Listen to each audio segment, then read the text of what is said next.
Bagus sekali ya dekorasinya. Ini membuat para customer gitu ya.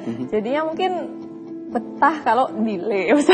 Ya enggak dong, terus nggak ada yang betah untuk delay juga meskipun pemandangannya bagus. Karena kan kita tahu cuaca sedang tidak menentu, ya kan. Pastinya mungkin banyak.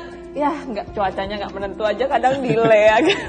Ini kalau ngomongin tentang visual tadi kan memang ada di Terminal 3 Bandara Soekarno-Hatta, yaitu memang banyak penerbangan yang memang ke luar negeri, sehingga mungkin orang juga harus datang lebih awal 3 jam sebelumnya. Jadi biar nggak terburu-buru, nyaman juga melihat visualisasi yang ada di sana, dekorasinya. Karena setahu saya sebenarnya konsep bangunannya kan banyak kaca, tapi akhirnya dengan taman-taman daun-daunnya jadi sejuk di mata. Kayak greenhouse ya. Iya. Saya menunggu untuk Halim Perdana Kusuma untuk dirubah karena terakhir saya ke sana direnovasi. Semoga juga banyak kehijauan. Ya, semoga kan ini udah satu in journey loh. Gitu. Jadi semuanya bisa sama. Standarisasinya sama lah gitu ya. Baik pemirsa, kita akan langsung beralih ke informasi selanjutnya. Setelah 2 tahun revitalisasi maksudnya. Ini ada unit percetakan Al-Quran milik Kemenak di Ciawi, Bogor yang diresmikan oleh Nasaruddin Umar, Menteri Agama, setelah dilakukan revitalisasi yang menelan anggaran 239 miliar rupiah. Peresmian dilakukan pada Rabu 4 Desember 2024.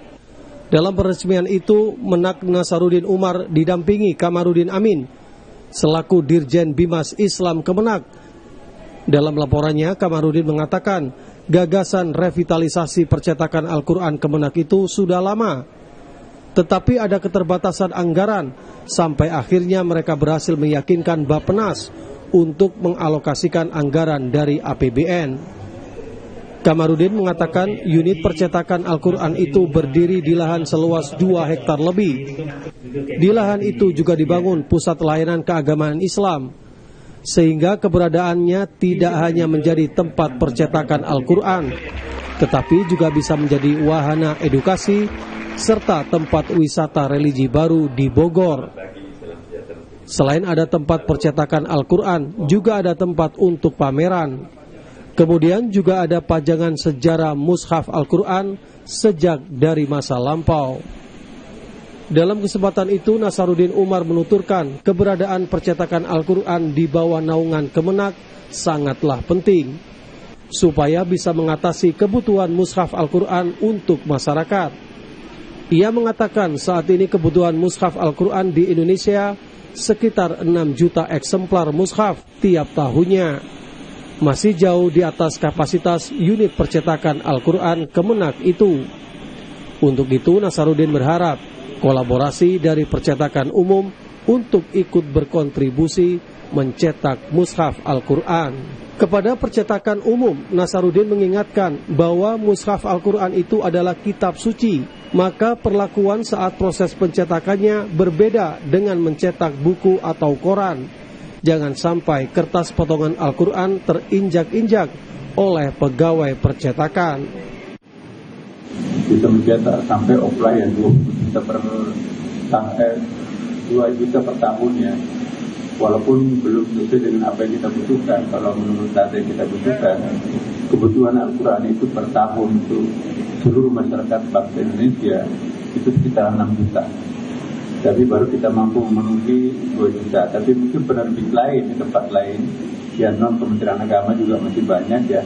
Jadi alhamdulillah dengan kehadiran penerbitan ini, maka itu bisa mengurangi atau memberikan kebutuhan umat Islam tentang kebutuhan kitab suci. Juga bisa menerima orderan buku-buku atau apapun juga ya. Karena kita ini secara profesional ya. Ada bisnis orientiknya juga, karena dengan demikian banyak manfaatnya. Quran itu dicetak oleh Kementerian Agama, cetak misalnya kalau ada persoalan-persoalan lebih sifatnya teknikal itu bisa diselesaikan dengan segera mungkin oleh teman-teman tanpa ada kecurigaan dari pihak manapun juga bahwa ada kesengajaan untuk membuat kitab suci Al-Quran ini salah-salah ya.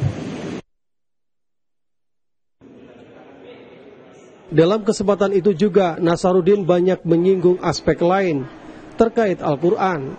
Di antaranya masih banyaknya angka buta Al-Quran yang masih tinggi. Dari survei yang dilakukan kampus PT IKI, sekitar 72% responden tidak bisa membaca Al-Quran. Selain itu, Nasaruddin juga menyinggung soal kesejahteraan guru ngaji. Ia mengatakan banyak guru ngaji yang mendapatkan gaji tidak layak, yaitu hanya Rp100.000 setiap bulannya. Kami masih akan hadirkan informasi lainnya usai jeda. Pemirsa, kami akan segera kembali.